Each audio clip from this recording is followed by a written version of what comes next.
Captain ने 100 चुकी, हर घर एक नौकरी पक्की। किस किस को नौकरी मिल गई?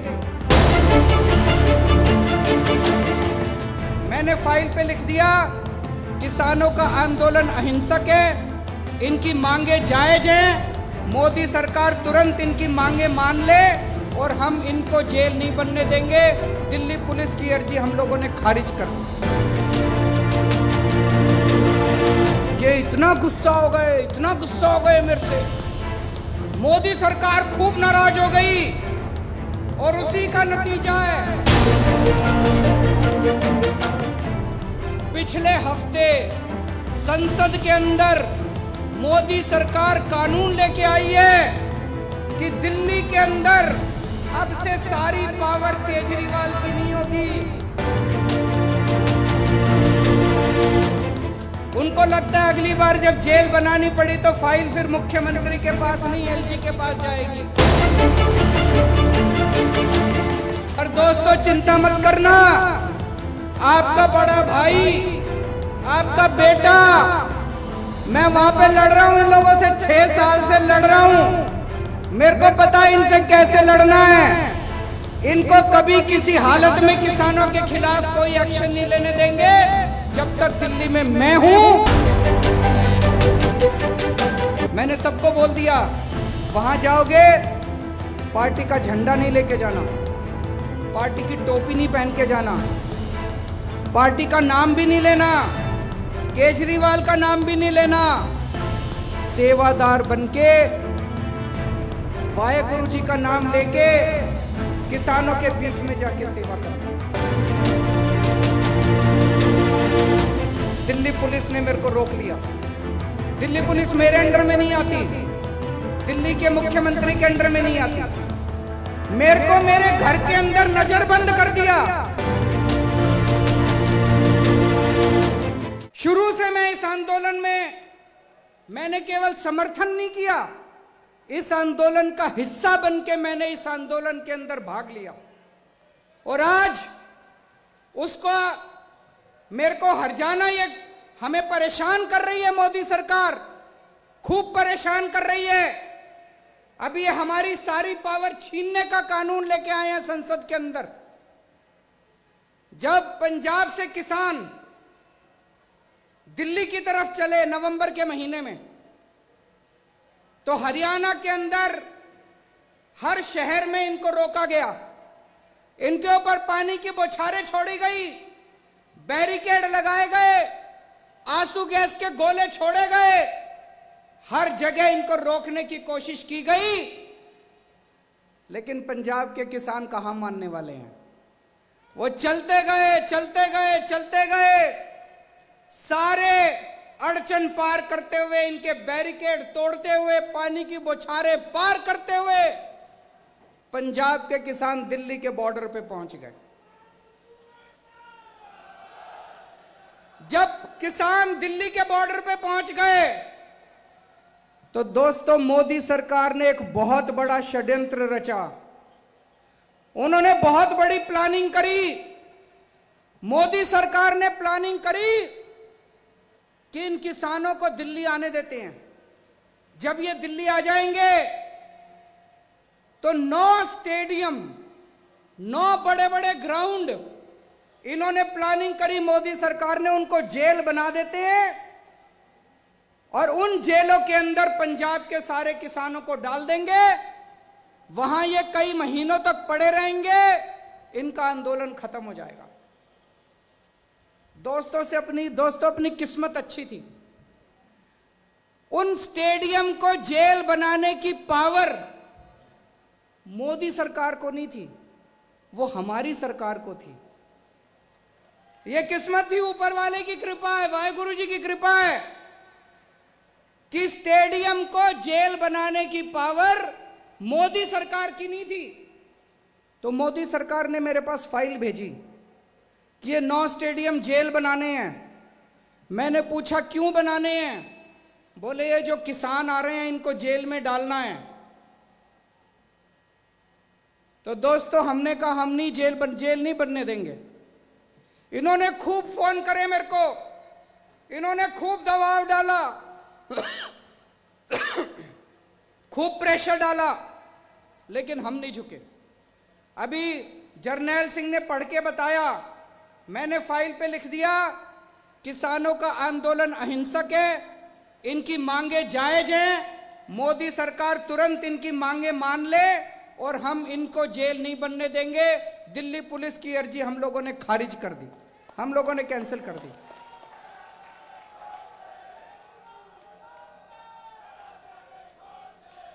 ये इतना गुस्सा हो गए, इतना गुस्सा हो गए मेरे से, मोदी सरकार खूब नाराज हो गई। और उसी का नतीजा है, पिछले हफ्ते संसद के अंदर मोदी सरकार कानून लेके आई है कि दिल्ली के अंदर अब से सारी पावर केजरीवाल की नहीं होगी, दिल्ली के अंदर अब से सारी पावर मुख्यमंत्री की नहीं होगी, सारी पावर गवर्नर की होगी, एलजी की होगी। सारे निर्णय एलजी लेगा। वो हमारी सारी पावर छीनना चाहते हैं।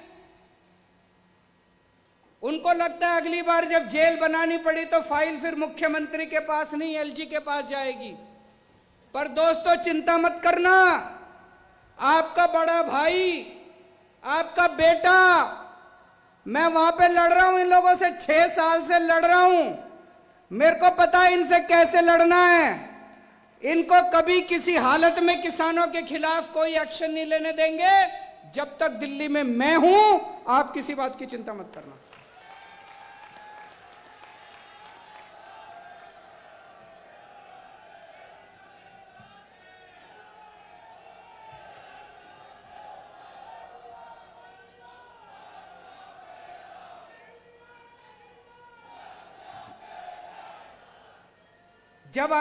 जब बॉर्डर पे किसान आके रुक गए,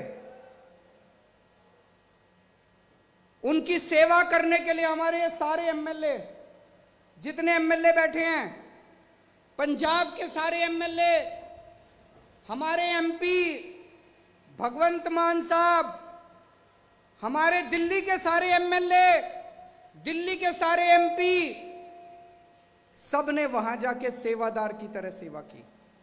मैंने सबको बोल दिया, वहां जाओगे पार्टी का झंडा नहीं लेके जाना, पार्टी की टोपी नहीं पहन के जाना, पार्टी का नाम भी नहीं लेना, केजरीवाल का नाम भी नहीं लेना। सेवादार बनके, वाहेगुरु जी का नाम लेके किसानों के बीच में जाके सेवा करना। इन्होंने सबने जाके रोज सेवा करी, और भी बहुत लोगों ने सेवा करी, केवल हमने नहीं।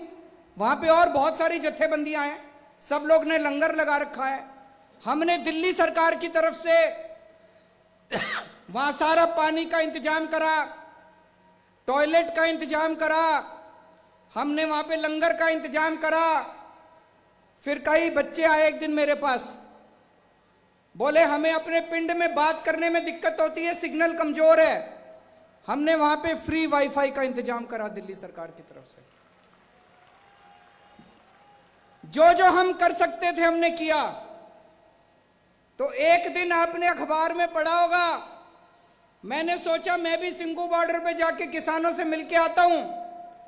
जब मैं अपने घर से निकला तो दिल्ली पुलिस ने मेरे को रोक लिया। दिल्ली पुलिस मेरे अंडर में नहीं आती, दिल्ली के मुख्यमंत्री के अंडर में नहीं आती। मेरे को मेरे घर के अंदर नजरबंद कर दिया, मेरे को 24 घंटे घर से नहीं निकलने दिया, ताकि मैं सिंगू बॉर्डर पे जाके किसानों से ना मिल सकूं। लेकिन दोस्तों, मुझे कोई परवाह नहीं है, ये जो मर्जी अत्याचार करें, आप लोगों का लड़ाई, आप लोगों की लड़ाई जायज है, आपकी मांगे जायज हैं, आप सच्चाई के रास्ते पे चल रहे हो, अंत पंत में जीत अपनी होगी।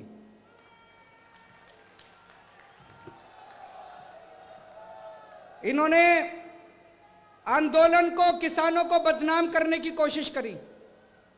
कभी कहते हैं खालिस्तानी है, कभी कहते हैं आतंकवादी है, कभी कुछ कभी कुछ, किस्म किस्म के इल्जाम लगाए आंदोलन के ऊपर। लेकिन देश की जनता देख रही है, इनका एक भी नहीं चली।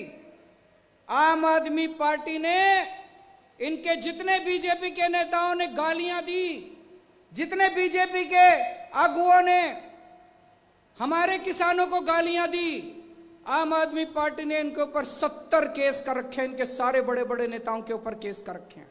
मुझे पूरी उम्मीद है ये जितने लोगों ने गालियां दी हैं, एक दिन ये सारे जेल जाएंगे जब आदेश पारित होगा।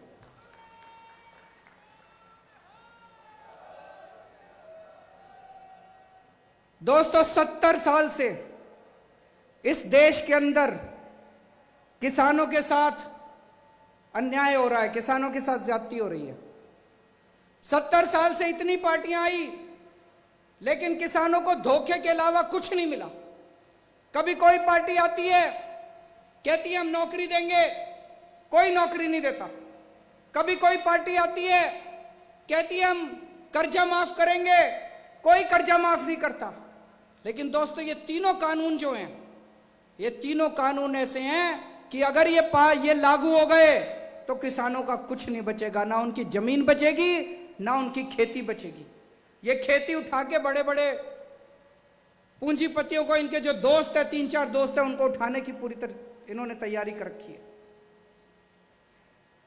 आज से 4 साल पहले जब पंजाब में चुनाव हुआ था, तो कैप्टन साहब ने भी बड़े बड़े वादे किए थे कि नहीं किए थे? कैप्टन साहब ने कहा था स्मार्टफोन दूंगा, जिस जिसको स्मार्टफोन मिल गया जरा हाथ खड़ा करके दिखा दो, अपना फोन दिखा दो। कैप्टन साहब ने जिस जिसको स्मार्टफोन दिया है, किसी को नहीं मिला। कैप्टन साहब ने कहा था किसानों का लोन माफ करूंगा, कर्जा माफ करूंगा। किस किस का कर्जा माफ हो गया, जरा हाथ खड़ा करके बता दो। कैप्टन साहब ने कहा था बुढ़ापा पेंशन 2500 रुपए महीना करूंगा। जितने बुजुर्ग बैठे हैं, जिस जिसके 2500 रुपए हो गए, जरा हाथ खड़े करके बता दो। कैप्टन साहब ने कहा था हर घर में नौकरी दूंगा। किस किस को नौकरी मिल गई, जरा हाथ खड़े करके बता दो। आज ये मैं कार्ड लेके आया हूं, ये कैप्टन साहब ने ये कार्ड बांटे थे, नहीं बांटे थे? इस पे लिखा है बेरोजगारी भत्ता कार्ड, बेरोजगारी भत्ता कार्ड। इस पे लिखा है कैप्टन ने सौं चुकी, हर घर एक नौकरी पक्की। कैप्टन ने सौं चुकी, हर घर एक नौकरी पक्की। किस किस को नौकरी मिल गई? दोस्तों, ये कार्ड कैप्टन साहब ने, ये कार्ड 20 लाख लोगों के घर में बांटे थे। 20 लाख नौजवानों को ये कार्ड दिया था। कैप्टन साहब ने कहा था मेरे को वोट दे दो, मेरी सरकार बन गई तो मैं नौकरी दूंगा। ये कार्ड ले आना, कार्ड दिखा के मैं नौकरी दे दूंगा। आज पंजाब के युवा उनके घर के चक्कर काट रहे हैं, एक आदमी को नौकरी नहीं मिली। मेरी आप लोगों से निवेदन है, ये कार्ड फेंकना मत, ये कार्ड रखे रखना। रोज सवेरे उठ के इस कार्ड को निकाल के देखना, यह आपको याद दिलाएगा कि आज से 4 साल पहले एक आदमी आपको धोखा देके वोट देके चला गया। ये कार्ड आपको याद दिलाएगा कि किस तरह से कैप्टन साहब ने आपको झूठ बोल के वोट लिया। ये कार्ड फेंकना मत। अगले 1 साल तक रोज सवेरे उठ के ये कार्ड देखना। मैं आपसे पूछना चाहता हूं कि अगर कोई आपको धोखा देता है तो आप क्या करते हो? उससे बदला लेते हैं। कैप्टन साहब ने आपको धोखा दिया, 1 साल के बाद उनसे बदला लेना है नहीं लेना है? लेना है नहीं लेना? हाथ खड़ा करके बताओ जरा। जिसने धोखा दिया, पूरे पंजाब को धोखा दिया, ना किसी को नौकरी दी, ना किसी को रोजगार दिया, ना किसी का लोन माफ किया, ना किसी की बुढ़ापा पेंशन लगाई। अभी 2 दिन पहले एक टीवी चैनल, क्या नाम है आप, एबीपी गंगा, एबीपी चैनल वालों ने 2 दिन पहले एक सर्वे किया था। देखा था? सर्वे आया था। क्या था सर्वे में? 2 दिन पहले उन्होंने सर्वे किया था कि आज अगर चुनाव हो तो पंजाब में किसकी सरकार बनेगी। सर्वे में आया है कि पंजाब के लोग कह रहे हैं कि आज अगर चुनाव हो तो पंजाब के अंदर आम आदमी पार्टी की सरकार बनेगी। मैं नहीं कह रहा, सर्वे में आया है। एबीपी चैनल वालों ने सर्वे किया है। सर्वे के अंदर निकल के आया है कि आम आदमी पार्टी नंबर 1 पार्टी है, आम आदमी पार्टी की सरकार बनेगी। तो दोस्तों, ये कार्ड संभाल के रखना। 1 साल के बाद जब आम आदमी पार्टी की सरकार बनेगी, जिन जिन लोगों को कैप्टन ने ये कार्ड दिया था उनको आम आदमी पार्टी नौकरी देगी।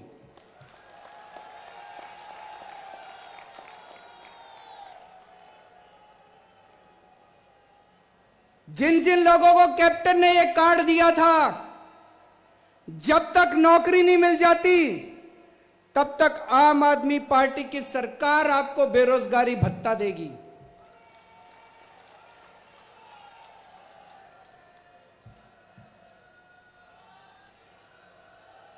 कैप्टन साहब ने जितने वादे करे, एक भी वादा पूरा नहीं किया। दिल्ली के अंदर हम भी चुनाव लड़े थे। दिल्ली के अंदर चुनाव के पहले हमने भी वादे करे थे। भाई साहब, एक एक वादा पूरा किया, एक एक वादा पूरा किया। T5 चैनल पंजाबी हुणे सब्सक्राइब करो, बेल आइकन पे क्लिक करो।